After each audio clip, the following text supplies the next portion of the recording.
America और Iran में समझौता हो चुका है, डील पक्की हो चुकी है। लेकिन अमेरिका और ईरान की डील से, अमेरिका और ईरान के समझौते से इजराइल परेशान है। दुनिया के सबसे अहम समुद्री मार्गों में से एक हॉर्मुज स्ट्रेट को लेकर बड़ा कूटनीतिक घटनाक्रम सामने आया। अमेरिका ने संकेत दे दिए हैं कि ईरान के साथ प्रस्तावित पीस डील यानी एमओयू पर अगर शुक्रवार को हस्ताक्षर होते हैं, साइन होते हैं, तो उसी दिन हॉर्मुज स्ट्रेट से अमरीकी नाकेबंदी हटा ली जाएगी। अमरीकी अधिकारी के मुताबिक इस समय अमरीकी सेना को इसी दिशा में तैयारी के निर्देश दिए गए। हालांकि राष्ट्रपति ट्रंप ने पहले कहा था कि समझौते के बाद नाकेबंदी तुरंत हटाएगी, लेकिन बाद में स्पष्ट किया कि यह प्रक्रिया सुरक्षा और संभावित बारूदी सुरंगों की सफाई के बाद पूरी होगी। अब पूरी दुनिया की नजर शुक्रवार को होने वाले संभावित समझौते पर टिकी हुई है, जो स्विट्जरलैंड में होना है। एमओयू साइन होंगे, खाड़ी क्षेत्र की स्थिति को पूरी तरह से बदल सकता है। ईरान ने भी अपनी शर्तें रखी हैं, उन शर्तों को भी माना गया है। अमेरिका की भी कुछ शर्तें हैं, उन शर्तों के हिसाब से भी यह समझौता हो रहा है। ये रिपोर्ट देखिए।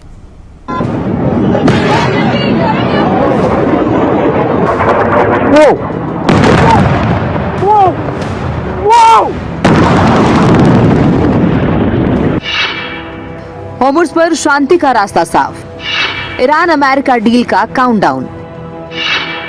युद्ध की आग के बीच कूटनीति का दांव। अमेरिका के दावे पर इजराइल का इनकार। अमेरिका और ईरान जंग खत्म करने के लिए शांति समझौते पर राजी हो गए हैं। अमेरिकी राष्ट्रपति डोनाल्ड ट्रंप ने सोशल मीडिया पर लिखा कि ईरान के साथ समझौता हो गया है। ईरान ने कहा कि अमेरिका के साथ कई महीनों की लंबी और मुश्किल बातचीत के बाद दोनों देशों ने शांति समझौते के मसौदे पर सहमति बना ली है और एमओयू को अंतिम रूप दे दिया गया है। राष्ट्रपति ट्रंप ने अपने सोशल मीडिया प्लेटफॉर्म पर लिखा, ये शानदार डील पूरे इलाके में शांति और सुरक्षा लाएगी। कई राष्ट्रपतियों ने ईरान के साथ शांति बनाने की कोशिश की, लेकिन मुझसे पहले सभी नाकाम रहे। इलाके के नेताओं को पहली बार ऐसा राष्ट्रपति मिला है जो उन्हें असली शांति पाने में मदद कर सकता है। शुक्रवार को डील पर साइन होने के बाद स्ट्रेट के खुलने और बारूदी सुरंगें हटाने के काम के साथ इलाके और दुनिया के लिए दोनों तरफ से फिर से तेल की सप्लाई शुरू हो जाएगी। इधर पाकिस्तान के प्रधानमंत्री शहबाज शरीफ ने कहा कि दोनों देश 19 जून को स्विट्जरलैंड के जिनेवा में पीस डील पर दस्तखत करेंगे।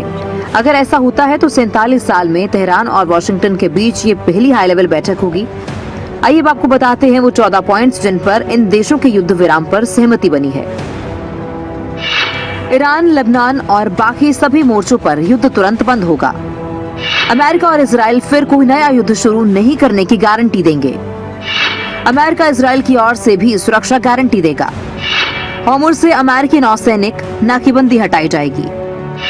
ईरानी जहाजों और समुद्री व्यापार पर लगी पाबंदियां खत्म की जाएंगी। 30 दिनों के भीतर समुद्री व्यापार को पहले की तरह बहाल किया जाएगा। हॉर्मुज स्ट्रेट दोबारा खोला जाएगा। ईरान के अरबों डॉलर के फ्रीज्ड फंड जारी किए जाएंगे। शुरुआती चरण में फ्रीज्ड फंड का आधा हिस्सा जारी होगा। ईरान पर लगे प्रतिबंधों को हटाने की प्रक्रिया शुरू होगी।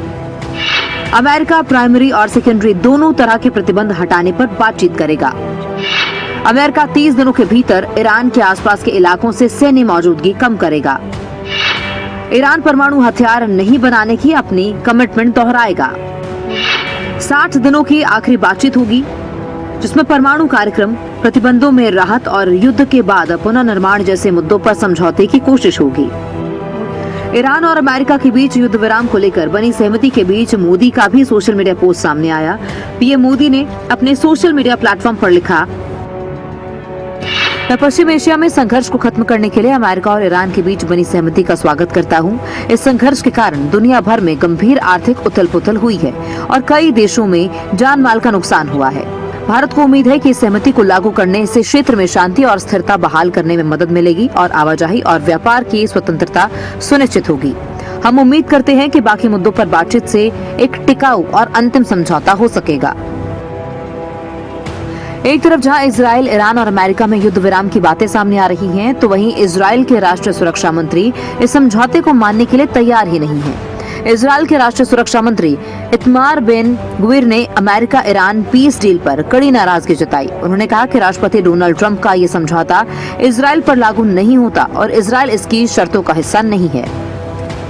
इजराइल अमेरिका के अधीन नहीं है। हम एक आजाद और संप्रभु देश हैं।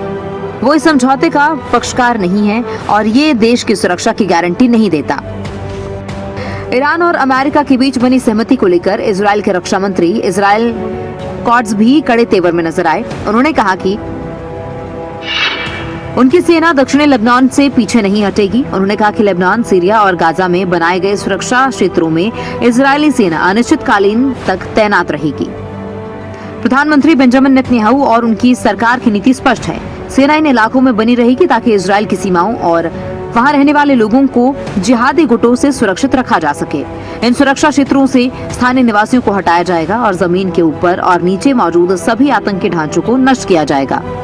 सीमा से सटे गांवों में जिन घरों का इस्तेमाल आतंकी ठिकानों के रूप में हुआ, उन्हें भी ध्वस्त किया जाएगा।